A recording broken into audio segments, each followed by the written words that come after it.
Así que estás buscando comprar tu primera propiedad de inversión y no sabes qué camino tomar. ¿Tienes dudas sobre si deberías invertir en multifamiliares, viviendas unifamiliares, un condominio o tal vez deberías entrar en el negocio de Airbnb? Incluso si eliges esta ruta, deberías optar por alquileres cortos o alquileres mensuales. La lista de opciones es interminable y muchas personas están confundidas sobre cuál es la mejor forma de obtener su primera inversión. En este video te voy a desglosar paso a paso lo que deberías hacer en tu situación actual para comprar tu primera inversión. Si eres inversionista extranjero y no tienes crédito en Estados Unidos, si eres de la Florida y tienes un trabajo regular de tipo W2 y ganas menos de $100,000 al año, puedes comprar tu primera propiedad de alquiler. Y si eres un emprendedor y no tienes declaraciones de impuestos de 2 años y te preocupa obtener un préstamo convencional, tú también puedes comprar tu primera inversión. Si quieres generar riquezas rápidamente y actualmente no estás ganando el dinero que deseas, puede que lo que sea mejor es no comprar una propiedad este año. Lo primero que necesitas hacer es entender en qué mercado realmente quieres invertir. Cuando se trata de propiedades de alquiler, básicamente hay dos enfoques: buscas flujo de efectivo o buscas apreciación. Los mercados de flujo de efectivo suelen estar en la parte media oeste de los Estados Unidos y son viviendas que son muy baratas. Todavía puedes comprar casas en el medio oeste por menos de $50,000 hoy en día. Ahora bien, no se recomienda nunca que hagas esto. La razón es que hay clientes que lo han hecho y han tenido muchos más problemas de lo que vale la pena. En 2018, muchos inversionistas compraban casas baratas por todo el país.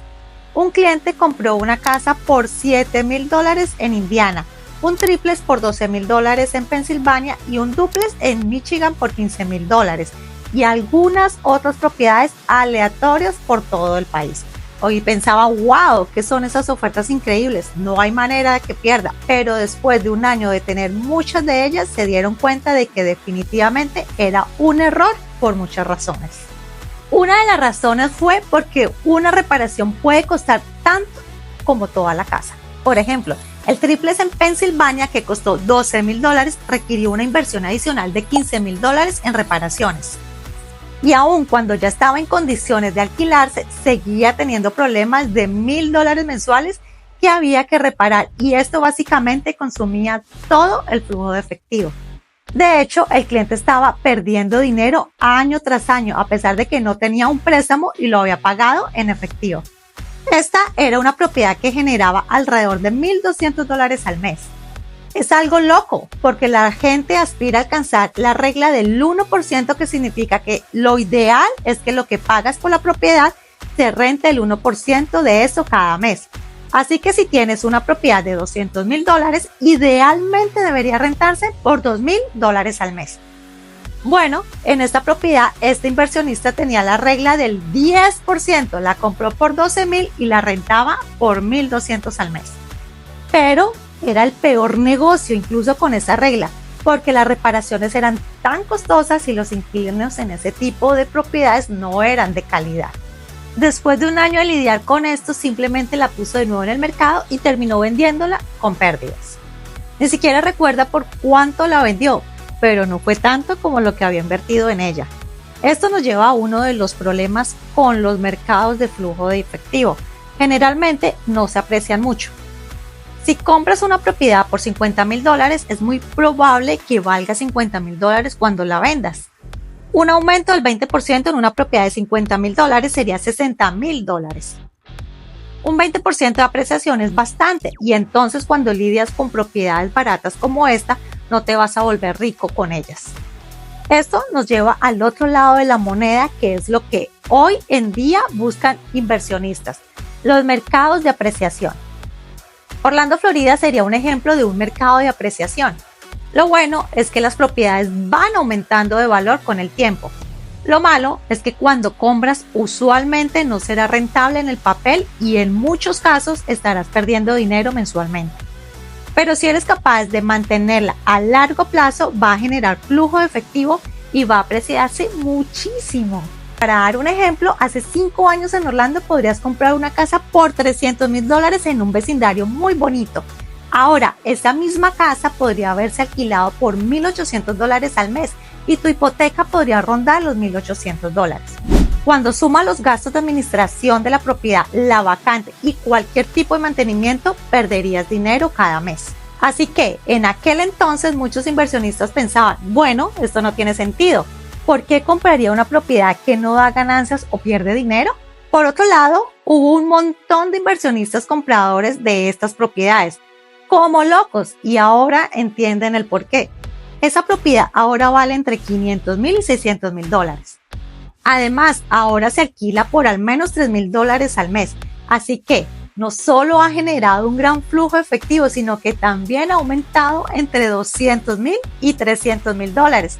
Imagínate si hubieras comprado 5 de esas propiedades hace 5 años. Ya tendrías un patrimonio neto de millonarios solo con esas propiedades. Además, que algunas de ellas están generando más de $1,000 al mes de flujo de efectivo. Así que es por esto que se recomienda invertir en mercados de apreciación en lugar de enfocarse únicamente en flujo de efectivo. Sin embargo, no todas las personas están en una posición para hacerlo. Al inicio, muchos inversionistas deben enfocarse en el flujo de efectivo ya que no cuentan con suficiente dinero para sobrevivir mes a mes si adquieren propiedades que no generan ingresos. Pero a medida que su patrimonio crece, empiezan a tener la capacidad de comprar propiedades en mercados de apreciación, lo cual puede convertirse en una gran ventaja. Entonces, para ti, el primer paso es decidir en qué mercado quieres estar. Si estás dispuesto a perder dinero mensualmente y tienes una buena cantidad de efectivo para invertir, entonces compra en mercados de apreciación. Si necesitas ingresos ahora mismo y no puedes permitirte perder, entonces elige mercados de flujo de efectivo. El siguiente paso es determinar qué tipo de propiedad de alquiler deseas. Básicamente hay 3 opciones principales. Puedes elegir una vivienda unifamiliar, un condominio o una propiedad multifamiliar. Las viviendas unifamiliares son probablemente las más fáciles de entender y las más fáciles de administrar. Una sola unidad, un solo inquilino. Si tienes que sacar a ese inquilino, vas a tener vacante toda la propiedad, lo que puede ser un problema, pero por otro lado, si encuentras un buen inquilino, pueden quedarse a largo plazo. Los condominios suelen ser más baratos que las viviendas unifamiliares, pero el problema con los condominios es que las asociaciones de condominios pueden ser un dolor de cabeza. También suelen tener muchas restricciones y cuotas que pueden cambiar de repente. Y si decides alquilar el condominio, puede que la junta de propietarios decida cambiar las reglas y prohibir los alquileres a corto plazo. Así que, si eliges un condominio, asegúrate de investigar bien la junta de propietarios y las reglas de la asociación. Finalmente, tenemos propiedades multifamiliares. Estas propiedades generalmente son mucho más caras, pero hay menos riesgo de vacante, ya que si uno de los inquilinos se va, todavía tienes ingresos de los otros inquilinos para cubrir los gastos.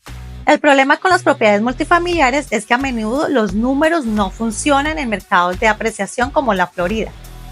Vas a necesitar poner mucho más dinero de entrada para que tenga sentido desde el punto de vista de flujo de efectivo. Pero si puedes hacer que los números cuadren, las propiedades multifamiliares pueden ser una excelente inversión a largo plazo.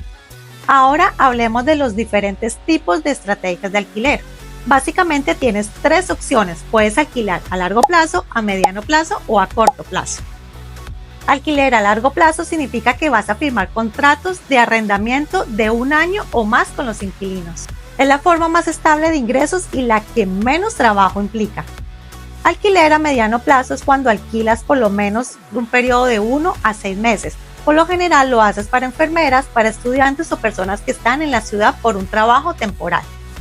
Alquiler a corto plazo es básicamente Airbnb y es cuando alquilas por días o por semanas. Airbnb suele generar mucho más flujo efectivo, pero es más trabajo y los costos de administración son más altos. También hay más riesgos si el mercado cambia o las reglas locales cambian y prohíben los alquileres a corto plazo. Por eso debes asegurarte de entender bien el mercado y las regulaciones antes de elegir esta estrategia. Así que ahora que sabes las diferencias entre estas estrategias, necesitas analizar cuál se adapta mejor a ti. Si necesitas estabilidad y no quieres mucho trabajo, elige alquileres a largo plazo. Si quieres más flujo de efectivo y puedes manejar el trabajo adicional, entonces considera los alquileres a corto plazo. Y el último paso para comprar tu primera inversión es determinar cómo financiarla. Si eres un inversionista extranjero, puedes financiar tu propiedad utilizando prestamistas especializados que no requieren historial crediticio en los Estados Unidos. Si tienes un empleo regulado con ingresos de W2, puedes calificar con un préstamo convencional. Esto significa que podrías poner el 20% inicial para una propiedad de inversión. Sin embargo, si vas a vivir en la propiedad, podrías calificar con tan solo el 3% inicial usando un préstamo FHA. Si tienes buen crédito y cuentas con ingresos estables, esta es la mejor manera de financiar tu primera propiedad. Si eres un emprendedor y no tienes 2 años de declaraciones de impuestos, te será más difícil calificar para un préstamo convencional. Pero no te preocupes, todavía tienes opciones. Podrías buscar un préstamo basado en ingresos de la propiedad en lugar de ingresos personales. Esto se llama un préstamo DSCR. Los prestamistas utilizan los ingresos proyectados de la propiedad para determinar si calificas. Los requisitos de enganche suelen ser más altos a partir de un 20%, pero es una gran manera para que los emprendedores compren propiedades de alquiler.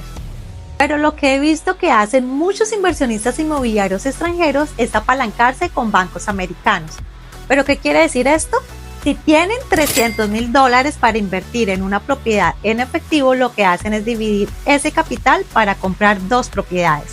Por otro lado, veo a los inversionistas locales que para poder comprar más propiedades cambian de propiedad cada año.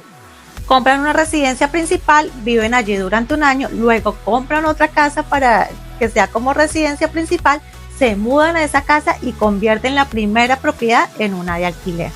Luego viven en la nueva casa por un año y repiten el proceso. Vuelven a comprar una residencia principal y así al cabo de un tiempo tienen 2 propiedades de alquiler y una residencia principal. Están acumulando propiedades año tras año con bajos pagos iniciales. Así que tu primera propiedad de alquiler podría comenzar como una residencia principal y creo que esta es una forma increíble de construir tu portafolio inmobiliario. Y ahora me encantaría saber qué opinas. ¿Cuál es la estrategia que consideras más importante según tu situación actual? ¿Flujo efectivo o apreciación a largo plazo? Déjame tus comentarios abajo. Soy Adriana Gómez, asesora de inversionistas y esto es Conociendo Florida.